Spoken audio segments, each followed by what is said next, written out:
অযোগ্য অপদার্থ এবং লুটেরাদের হাতে যদি কোনো প্রতিষ্ঠান পড়ে, সেই প্রতিষ্ঠানের আসলে ওই শেষ দমটা ফেলার বাকি থাকে আর কি।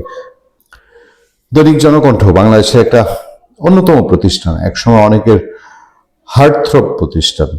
আমি আপনাদেরকে, যারা আমাদের পুরনো দর্শক, তাদেরকে বলেছি আমার পরিবারে আমার এক চাচার হিস্ট্রি আছে। দৈনিক জনকণ্ঠ পড়তে পড়তে পড়তে পড়তে তার মাইন্ডসেট এমন বেশি আওয়ামী লীগপন্থী হয়েছিল। 96 আওয়ামী লীগ সরকার যখন ফেল করলো, জনকণ্ঠ এমন আবহ তৈরি করেছিল আওয়ামী লীগ আবার ক্ষমতায় আসছে। সেই পড়তে পড়তে সে ওই জনকণ্ঠের বাইরে আর কিছু দেখতো না। পরে ওই জনকণ্ঠ পড়তে পড়তেই যখন নির্বাচনে আওয়ামী লীগ ফেল করলো, বিএনপি ক্ষমতায় আসলো, তখন আমার চাচা হার্ট অ্যাটাক করলো। মানে আমি বুঝাতে চাচ্ছি যে জনকণ্ঠ অনেকের মধ্যে কি প্রভাব ফেলেছিল। আমরা যখন কলেজে পড়ি, ইউনিভার্সিটিতে পড়ি, জনকণ্ঠ মার্কেটে এসছে, কি মানে শুনেই শুনেই উন্নতি। চারদিকে পত্রিকা বলতেই জনকণ্ঠ সারা দেশে 4 জায়গা থেকে একসাথে ছাপা হয়। ইন্টারনেট তো তখন নাই, এরকম নাই ইন্টারনেট তখন। সেই জনকণ্ঠ সারা দেশে, যেখানে আমরা আগের দিনের পত্রিকা পরের দিন পেতাম, সেখানে ধ্যানাদ্যান টাটকা খবর পেয়ে যাচ্ছে। সেই জনকণ্ঠকে ইউনূস সরকার, তার অনুসারীরা মপ করে গলা টিপে মারল। সেই খবরটাই আমাদের সামনে। সাময়িকভাবে কার্যক্রম স্থগিতের ঘোষণা দিয়েছে জাতীয় দৈনিক জনকণ্ঠ। কার্যালয়ের সামনে টানানো এক বিজ্ঞপ্তিতে এ তথ্য জানিয়েছে দৈনিক জনকণ্ঠ, গ্লোবাল জনকণ্ঠ শিল্প পরিবার। এবং আমি নাম বললাম না, এমন এমন লোক জনকণ্ঠে গিয়ে বসছিল, দখল করেছিল, যাদের যেসব খবর এসছিল এরা সব রূপ ধারণ করতে পারে।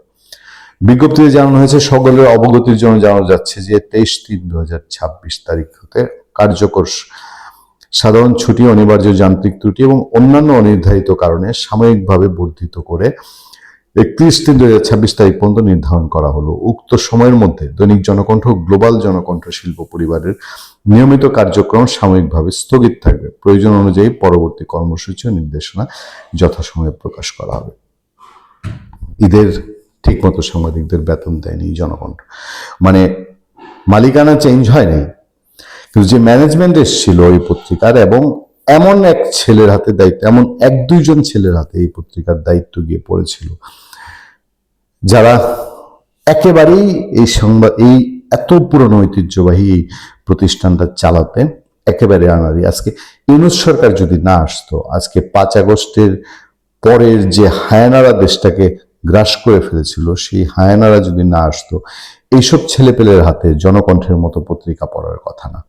কিন্তু তাদের হাতে পড়েছিল, এবং তাদের হাতে পড়েছিল এমনভাবে, এরাও মপ করে এর আগের যারা স্টাফ ছিল জনকণ্ঠের, তাদের অন্তত 30 থেকে 40 জনের চাকরি খেয়ে তাদেরকে বের করে দিয়েছিল প্রতিষ্ঠান থেকে। আজকে পর্যন্ত তাদের বেতন পরিশোধ করা হয়নি অনেকের। এই যে এবার যারা আন্দোলন করেছে বেতনের দাবিতে, যারা বসেছিল জনকণ্ঠ অফিসের ভেতরে, এদের সাথে আগের অনেকে ছিল, এবং শুধু সাংবাদিক না, ওখানকার অন্যান্য স্টাফরাও বেতন পায়নি। এই এক সময়ের জৌলুস ভরা এই জনকণ্ঠ পত্রিকা বাংলাদেশের বহু মানুষের উপকার করেছে, বহু মানবিক স্টোরি করেছে। সেই পত্রিকাটা আজ একেবারে ধ্বংস হওয়ার পথে, ইউনূস শাসনের গ্যারাকলে পড়ে। ভালো থাকবেন, সুস্থ থাকবেন। আপনাদের সাথে আমি আতিক রহমান, পূর্ণিয়া।